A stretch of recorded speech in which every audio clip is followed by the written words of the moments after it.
ನಮಸ್ಕಾರ ಎಲ್ಲರಿಗೂ. ಕೊನೆಗೂ ಒಂದು ಹಂತಕ್ಕೆ ತಲುಪಿದ್ದೀವಿ. ಅದು ಏನು ಅಂತ ಹೇಳಿದ್ರೆ ಅಸೆಂಬಲ್ ಟೈಮ್ ಇದು.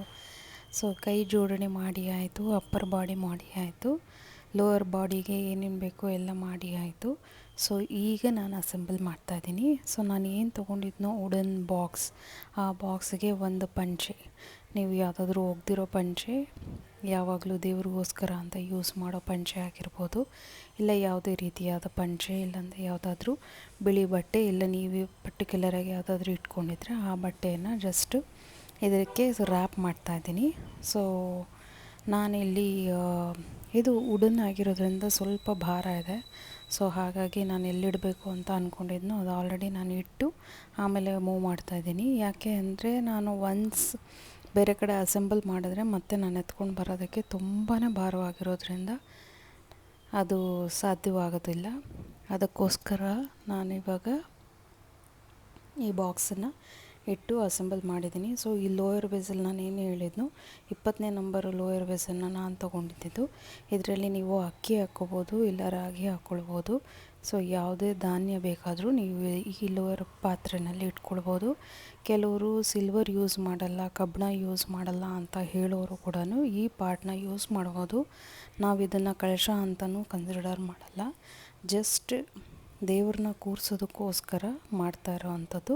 ಸೊ ಹಾಗಾಗಿ ನೀವು ಯಾವುದೇ ಧಾನ್ಯ ಬೇಕಾದರೂ ಯೂಸ್ ಮಾಡಿ, ನೀರನ್ನು ಯೂಸ್ ಮಾಡಬೇಡಿ.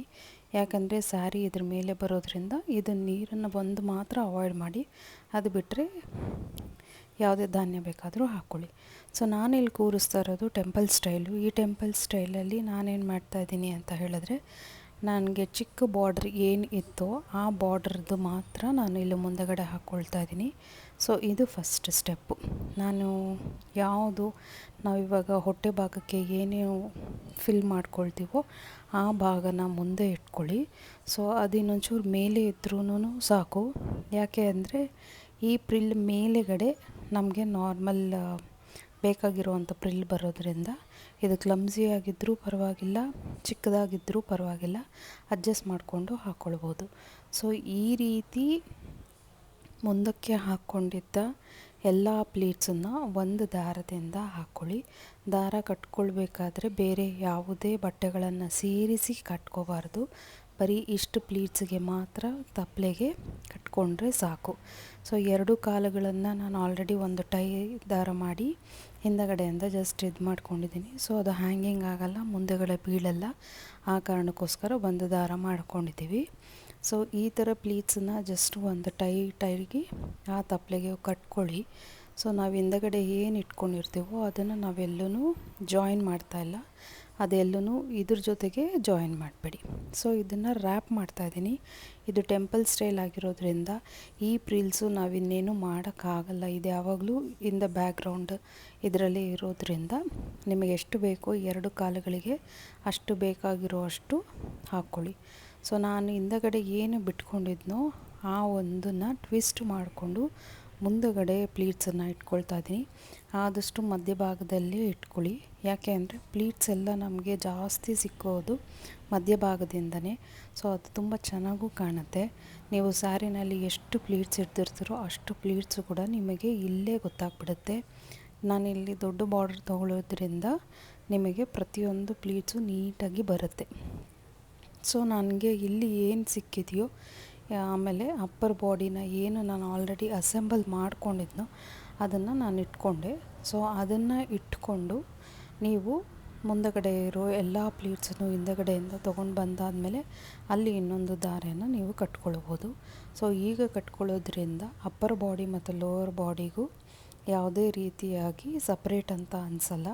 ಪ್ಲಸ್ ನೀವೆಲ್ಲಾದರೂ ಎತ್ಕೊಂಡು ಹೋಗ್ಬೋದು ಅಂದ್ರೂ ಇಡೀ ಅಮ್ಮನವರನ್ನು ಎತ್ಕೊಂಡು ಆರಾಮಾಗಿ ಕಾರಲ್ಲಿ ಕೂರಿಸ್ಕೊಂಡು ಕೂಡ ಎತ್ಕೊಂಡು ಹೋಗ್ಬೋದು. ಯಾರಿಗಾದರೂ ನೀವು ಪೋಟರ್ ಮಾಡಿಕೊಡ್ಬೇಕು, ಈ ಥರ ಮಾಡಿಕೊಡ್ಬೋದು ಅಂದರೆ ಆರಾಮಾಗಿ ಇಟ್ಕೊಂಡು ಹೋಗ್ಬೋದು. ನಾನಿಲ್ಲಿ ಸೂಜಿ ದಾರದಿಂದ ಎರಡು ಕೈಗಳನ್ನು ಹೊಲ್ಕೊಂಡಿದ್ದೀನಿ, ಕಾಲಿನ ಇದನ್ನು ಉಟ್ಕೊಂಡಿದ್ದೀನಿ. ಸೊ ಅದು ಸ್ಟಿಫ್ನೆಸ್ ಕೂತ್ಕೊಳ್ಳುತ್ತೆ. ಈವನ್ ನೀವು ಹಾರ ಗೀರ ಹಾಕ್ಕೊಂಡಾಗಲೂ ಸಹ ಅದೆಲ್ಲೂ ಜರುಗೋದಿಲ್ಲ, ಏನೂ ಆಗೋದಿಲ್ಲ. ಸೊ ಹಾಗಾಗಿ ನಿಮಗೆ ಇಷ್ಟವಾದಲ್ಲಿ ನನಗೊಂದು ಲೈಕ್ ಕೊಡಿ. ಸೊ ನಿಮಗೆ ಬೇರೆ ಥರ ಸ್ಟೈಲ್ಸ್ ಬರುತ್ತೆ ಅಂತ ಹೇಳಿದ್ರು ನನಗೆ ಹೇಳಿ. ನಾನು ಸುಮಾರು ಸ್ಟೈಲ್ಸನ್ನು ಕಲ್ತಿದ್ದೀನಿ. ಇನ್ನು 4 ಥರ ಸ್ಟೈಲ್ಸನ್ನು ಉಡ್ಸೋದಕ್ಕೂ ಕೂಡ ನಾನು ಕಲ್ತಿದ್ದೀನಿ. ಸೊ ಪ್ರತಿ ವರ್ಷ ಒಂದೊಂದು ಸ್ಟೈಲಲ್ಲಿ ಉಡಿಸ್ಬೇಕು ಅಂತ ಅಂದ್ಕೊಂಡಿದ್ದೀನಿ. ನಾನು ಈ ಸರಿ ತೋರಿಸಿರೋದು ಇದು ಟೆಂಪಲ್ ಸ್ಟೈಲು. ಇದರಲ್ಲೇ ಪದ್ಮಾಸನ ಸ್ಟೈಲಲ್ಲಿ ಕೂಡ ಕಾಲು ಮಡ್ಚ್ಕೊಂಡಿರೋ ಥರ 2 ಕಾಲುಗಳನ್ನು ಕೂಡ ಹಾಕಿ ನೀವು ಇದರಲ್ಲೇ ಈ ಸ್ಟೈಲಲ್ಲೇ ಕೂರಿಸ್ಬೋದು. ಇಲ್ಲಾಂದರೆ ಡಬಲ್ ಬಾರ್ಡರಲ್ಲಿ ಇಟ್ಕೊಳ್ತೀನಿ ಅಂದರೂ ಡಬಲ್ ಬಾರ್ಡರ್ ಇಟ್ಕೊಡ್ಬೋದು. ಡಬಲ್ ಬಾರ್ಡರ್ ಇಟ್ಕೊಂಡಾಗ ನಿಮ್ಗೇನು ಅನಿಸುತ್ತೆ ಅಂತ ಹೇಳಿದ್ರೆ 2 ಬಾರ್ಡರೂ ಒಂದೇ ಲೆವೆಲಲ್ಲಿ ಇದ್ದಾಗ ಡಬಲ್ ಬಾರ್ಡರ್ ತುಂಬ ಚೆನ್ನಾಗಿ ಕಾಣುತ್ತೆ. ನನಗಿಲ್ಲಿ ಒಂದು ಬಾರ್ಡರ್ ದೊಡ್ಡದಾಗಿದ್ದು ಒಂದು ಬಾರ್ಡರ್ ಚಿಕ್ಕದಾಗಿರೋದ್ರಿಂದ ನಾನು ಈ ಸ್ಟೈಲನ್ನು ಈ ವರ್ಷ ಆಯ್ಕೆ ಮಾಡ್ಕೊಂಡಿದ್ದೀನಿ. ಇವೆಲ್ಲ ನಿಮಗೆ ಹೇಗೆ ಅನ್ನಿಸ್ತು ಅಂತ ನನಗೆ ಹೇಳಿ.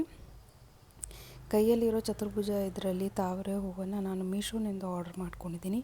ಯಾರಿಗಾದರೂ ಬೇಕಿದ್ದಲ್ಲಿ ಕೇಳಿ, ನಾನು ನಿಮಗೆ ಲಿಂಕನ್ನು ಪ್ರೊವೈಡ್ ಮಾಡ್ತೀನಿ. ಇಷ್ಟೇ ನಮ್ಮ ಲಕ್ಷ್ಮಿಯ ಕತೆ.